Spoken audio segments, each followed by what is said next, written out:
All right, so everybody is hyped about N8N right now, but is it actually better than Make.com?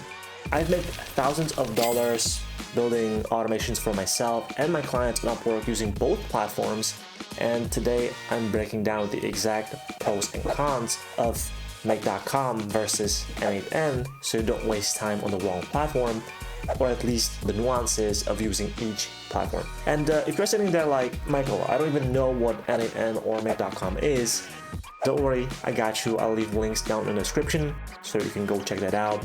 And once you're ready, come back here. So Make.com versus N8N, let's talk about it. All right, let's start with Make.com. Now, I want to talk about the advantages. And one of the advantages is that it's very beginner friendly, or at least that's what I think.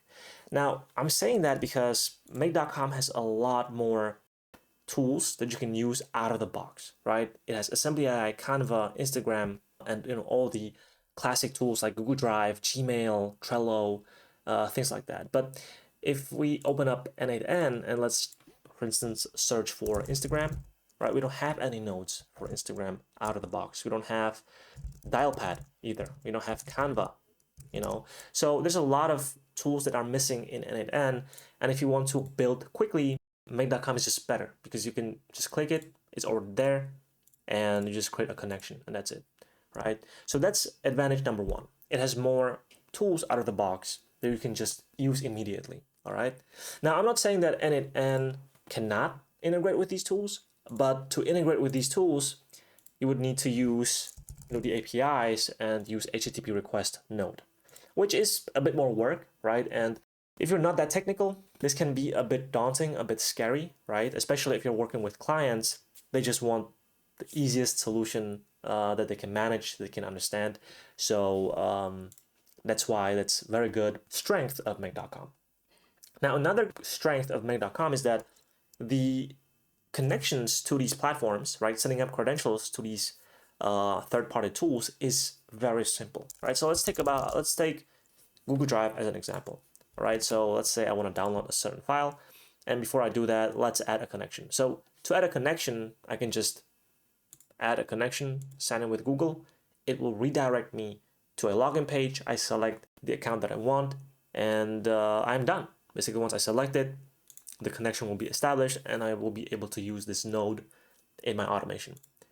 Now, in N8N, for some of the services, some of the nodes, the connections, the credentials are not that easy to set up, right? Let me just show you. So we'll do the same thing, Google Drive, and I'll want to download a file, right? And I add a new credential. And as you can see, there's really no button that I can just sign in, right? You have to actually go to Google Console, get that client ID, get the client secret, use this redirect URL before you can actually create the credential. And from the client's perspective, that can be super discouraging, and there's a lot more friction, right? So again, for most of my clients, I use Make.com just because it's a bit more simple. And what I can really just do is set up these two nodes and say, hey, client, go into this scenario, and for each node, just create a connection. And the client will just go in here, click the node, add the connection, which will redirect him to the login page, logs in with his account, and he's done, right? So that's a strength number two. Very good for keeping it simple for the client, right? Another good thing about Make.com is that the pricing is very easy to understand and pretty generous, right? Now, if we open up the pricing page, we see that even with a free plan, you can do quite a bit, all right? And it doesn't have a free plan. So free plan is very good for customers that just want to try things out, right? They don't maybe fully believe in automation yet. It's a very alien idea to have automations in their business. So that's where the free plan is very good because they can see actually the value even before they put money into it. All right.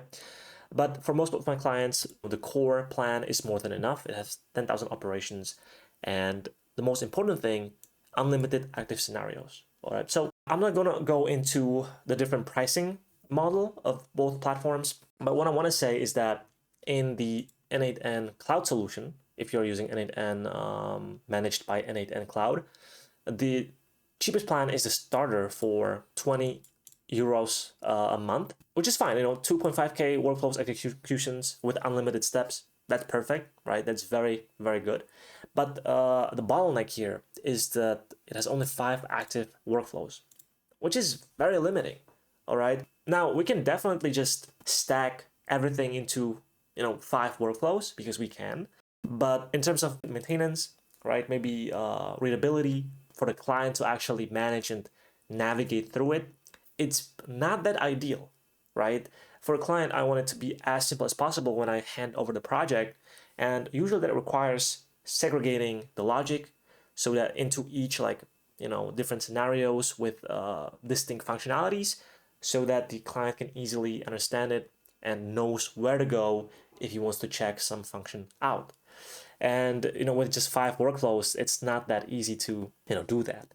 You would need to upgrade to a pro, but suddenly from a nice $9 plan a month, you are spending 50 euros a month, and still you just have 15 active workflows. You would need to pay even more to get more active workflows at one time.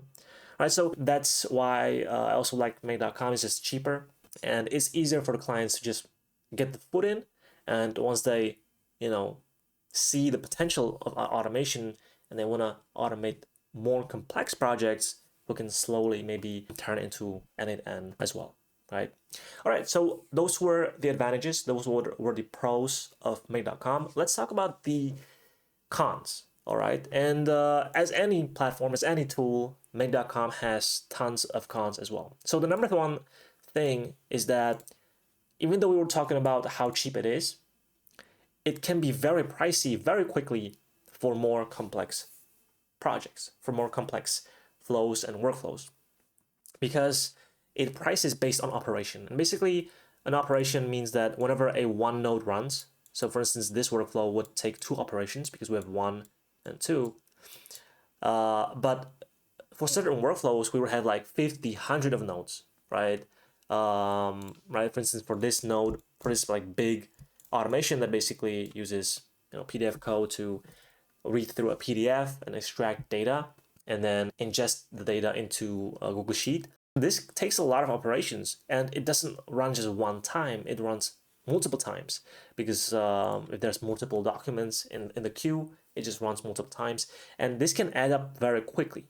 All right. So the con number one, or one thing that you have to keep in mind with Make.com, is that it can get pricey very quickly if the complexity is huge and if the system is more complex.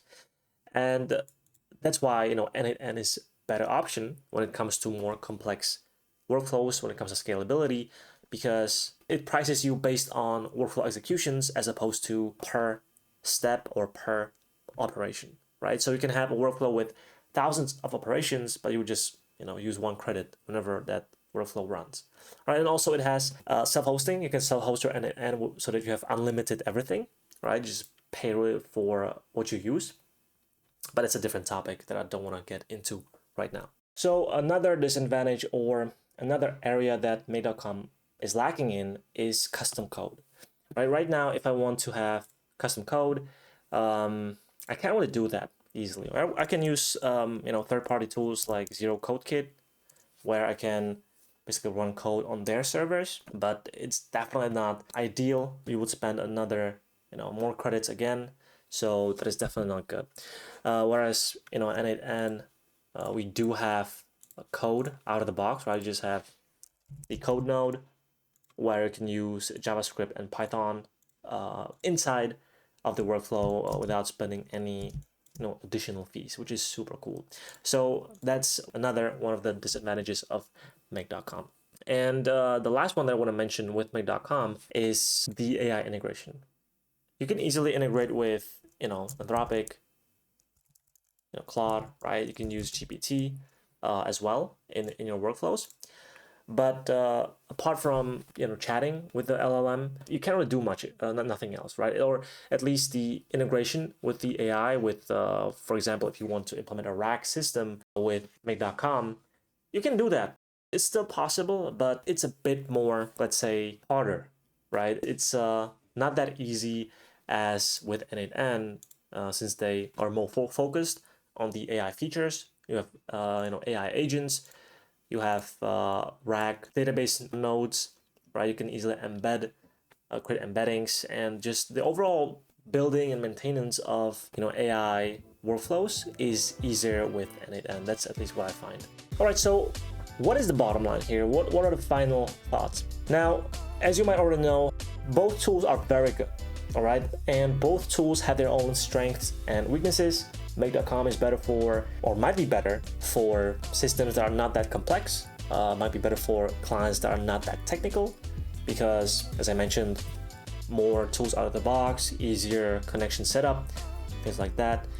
But for cases where you need more complex systems, you need more scalability, you have to be more cost effective, maybe N8N is the way to go, right? So the bottom line is that it is not just black and white, and maybe that's not the answer you were looking for, but what I want you to understand is that you are a problem solver, and these platforms are nothing but tools, all right? And some tools are better for these types of problems, and other tools are better for other types of problems. And that's essentially it. Don't get stuck on a single platform, because that's not that wise, right? Platforms evolve, new platforms are popping up left and right, right? We have Gumloop, which is also something new, and it wouldn't be smart to just use one platform, be stuck on one platform, right? You can definitely pick one platform to learn the basics, right? To just understand one platform very well. And once you have that, once you are proficient in that platform, start broadening up your horizons, right? Start playing with other platforms. If Make.com was your tool of choice, start dabbling into, N8N or Gumloop a little bit, right? Expand your horizons, because right now the AI solutions are very quick, right? New updates left and right, new LLM models, new improvements, new tools.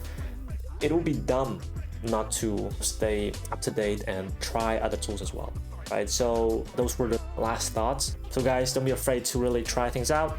Both platforms have their own usage. It's really not that one platform is better than the other, right? So yeah, that's the final thought on this. So if you find this video at least a bit valuable, hit that like button, subscribe for more similar content, and also check out my community.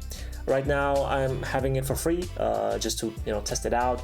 I want to create a community where people can come in, talk about AI, talk about new tools, share ideas, share discoveries, and most importantly, navigate people like beginners through this crazy world of AI and AI tools and what it can actually accomplish, and why you should really start thinking about using these tools, because this will be a big year for the AI. So I want you to be prepared for this boom, and I'll see you there.